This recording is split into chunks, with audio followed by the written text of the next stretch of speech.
Let's begin. The mysterious tale of two brothers living in a village centuries ago begins with the elder brother being blind, often staying at home, while the younger one worked in the fields. However, their crops were constantly being ravaged by wild animals. Feeling helpless, the younger brother was struck with a bright idea one day. Why not ask for help from my blind brother to scare away the animals in the fields, he thought. Taking courage from this idea, the younger brother devised a plan. He built a hut and placed his blind brother in the field, giving him a simple task. If you hear any animal noises, shout. The animals will flee, and our crops will be saved. The blind brother accepted this task and embraced his new role as the guardian of the field. For days and nights, he waited in the field and shouted loudly to scare away any approaching animals. One day, a deer broke through the fences and fled across the field. Shortly after, a king chasing the deer arrived at the field. Upon noticing the blind brother, the king turned to him and asked, "Have you seen a deer in this field?" The blind brother responded with finesse, "Your Majesty, I am blind. How could I have seen a deer? However, I can assure you that the animal that left the field is not worth pursuing. You are wasting your time." The king was amazed by the blind brother's calm demeanor and deep knowledge, and he wondered about the secret behind it. Despite the blind brother's assertion of being blind, the king was surprised when he mentioned the value of the deer. "I cannot understand how a blind person could possess this knowledge. How could a blind person know that hunting a pregnant female deer is inappropriate?" pondered the king. To verify this information, the king ordered his commander, "Commander, bring that animal alive. I need to confirm whether it is indeed a pregnant female deer or not. The blind brother seems quite certain about this, and I want to investigate. Please go and find out the situation." The commander obeyed the king's order and swiftly went to the field. Upon returning, he reported to the king that the blind brother was right and that the deer was indeed pregnant. After this incident, the king became even more curious about the wisdom and intuition of the blind brother. "I may not know whether you are truly blind, but I want to ask you something. Will you give me an honest answer to my question?" asked the king. The blind brother replied, "Of course, Your Majesty. Whatever you ask, I will give you a truthful answer." With deep respect, the king, acknowledging the blind brother's wisdom, broached a sensitive topic. "You seem to be a wise man with the ability to understand many things. Today I have summoned you to learn whether my wife is faithful to me or not." The blind brother carefully responded to the king's question. "Your Majesty, what kind of question is this? Your marriage has lasted for years, and now your desire to learn such a thing is quite surprising. Why do such questions arise in your mind?" However, the king insisted, "You must answer this question. If you do not give me an answer, I will punish you with the death penalty." Hearing the king's threat, the blind brother bravely replied, "Your Majesty, if you want to know the answer to this question, I will have a request from you." The king asked, "What do you want me to do?" The blind brother said, "You will have to leave your wife alone with me in a room," he said. When the king heard this proposal, he first became angry, but then he thought and accepted the request. He ordered his commander to leave the blind brother and the queen alone in a room. Meanwhile, the blind brother expressed his desire to touch the queen. The queen became furious and began to beat the blind brother with her hands. The blind brother somehow managed to escape and went before the king. Then, the blind brother turned to the king and said, "Your Majesty, your wife is not faithful." The king immediately drew his sword and went to the queen. Then, the king asked a question, stating that he would face the death penalty if there was any mistake. The queen bravely replied, "Your Majesty, even if you kill me, I am not faithful." The king was pleased with the truthfulness of what the blind brother had said. He immediately went to the blind brother and asked, "How did you know that my wife was not faithful?" The blind brother calmly replied, "Your Majesty, it's quite simple. I told your wife that I wanted to touch her, and she became so angry and attacked me that she began to beat me.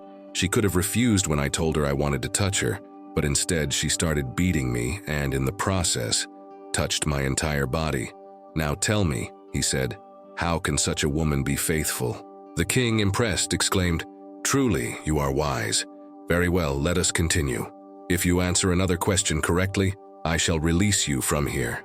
The king then proceeded to ask, "Am I truly my father's son, or someone else's?" The blind brother, unfazed by the gravity of the question, replied with a serene demeanor, "Your Majesty, why trouble yourself with such matters? Regardless of parentage, you are the sovereign of this realm. Set this question aside." Yet the king persisted, "No, I demand a definitive answer to this query, for it shall forever nag at me otherwise. Thus, I wish to know the truth." The blind brother countered, "Your Majesty, I can indeed reveal to you who you are, but first, you must promise me that you will not be angered by what I disclose." The king, with a solemn nod, agreed, "I promise you I shall not be angered." With that assurance, the blind brother revealed, "You are indeed the son of your father, but you also bear the shadow of a miserly merchant." Upon hearing this, the king hastened to his mother and implored, "Mother, I beseech you, speak the truth. Am I truly my father's son, or another's?" His mother met his gaze and replied, "My son, you are indeed your father's child, but you also carry the shadow of a miserly merchant."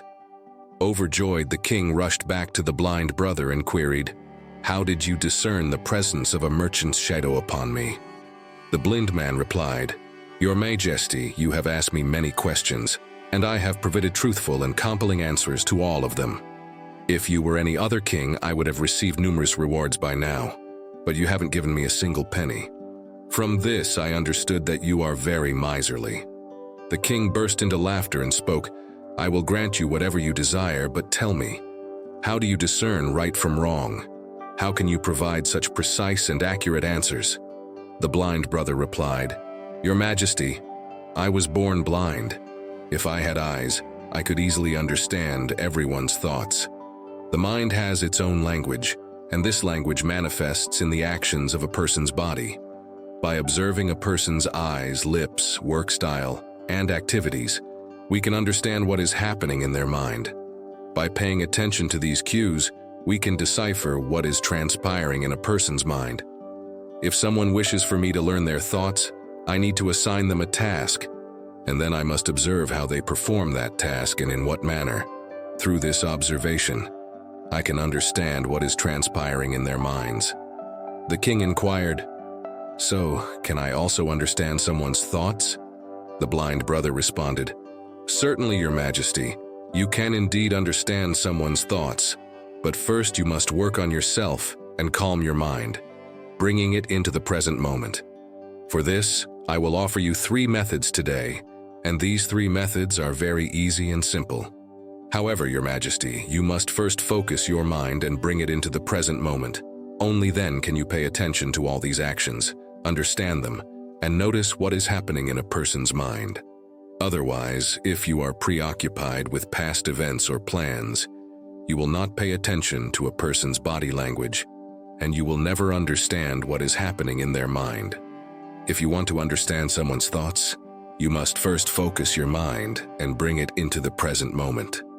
After that, the blind brother said to the king, "Yes, Your Majesty, I will tell you 3 ways that will enable you to easily understand anyone's thoughts. O my king, the first method is to pay attention to the eyes. When conversing with someone, the most important thing is to look into their eyes because eyes don't speak, but they convey a lot.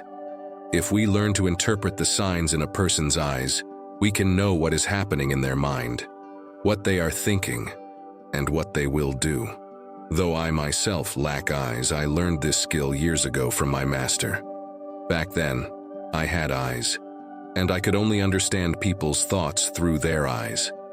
Therefore, if you also wish to know others' thoughts, you must focus on their eyes, observe their gaze, where they are looking, and which direction they are turning. If their eyes wander while speaking, they may be seeking escape from the conversation or possibly lying or hiding something from you. If a person avoids direct eye contact, they may fear their lies being exposed and people can uncover the truth. However, if their eyes are steady and looking directly at you, They are likely honest and engaged individuals who want to converse with you and share their thoughts. Also, pay attention to how their eyebrows move. If their eyebrows go down while looking away, they may be thinking hard or worried about something else. If their eyebrows go up and their eyes widen, they may be surprised or curious about what you're saying. Additionally, observe the size of their pupils. The pupils are the black part of the eye. If the pupils dilate, it means they like you or what you're saying. They may be excited or happy. If the pupils constrict, they don't like you or what you're saying. They may be uncomfortable or angry. Also, observe how red or white their eyes are. The white part of the eye is called the sclera. If the sclera is red, it means they're tired, stressed, or sick. They may not want to talk to you. I remember once meeting someone tired on the street. When we talked, he looked around a lot, never at me. It showed he was worried and wanted to leave quickly. I thought he might be hiding something. He didn't want to talk to me. Then I asked him more questions and found out he had a secret plan. Similarly, other facial expressions can help us understand a person's thoughts. In some cases, a person may behave differently with their face. If you pay attention to a person's facial expressions, you can easily understand if the person is disappointed, very sad, or extremely happy. Additionally, Your Majesty, you can also understand how they feel, and all of this can be determined through facial expressions. The face is like a picture that shows what people feel inside, even if they say nothing. If you want to understand people better, you must pay attention to these silent signals. If someone's mouth turns down at the corners, forming a small, sad face, they are usually unhappy, dissatisfied, or have lost something. You can also tell they are feeling low by looking at their eyes and body language. On the other hand, a broad and genuine smile, a sign that lifts the eyes and cheeks upwards, is an indication of happiness, friendliness, and kindness. The eyes are crucial in this regard.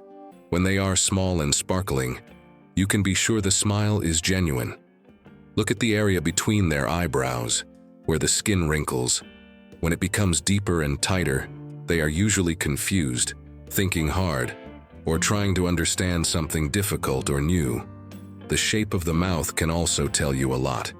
A closed and tight mouth may indicate disagreement, dislike, or unwillingness to talk, while an open and relaxed mouth indicates openness, comfort, and readiness to speak. When you are better at seeing and understanding these signs on the face, you will be able to understand what people think and feel, whether they express their emotions verbally or not. Faces will show you what is in their hearts. Even if a person speaks with words, you can understand everything from their face. Your Majesty, I will tell you a story.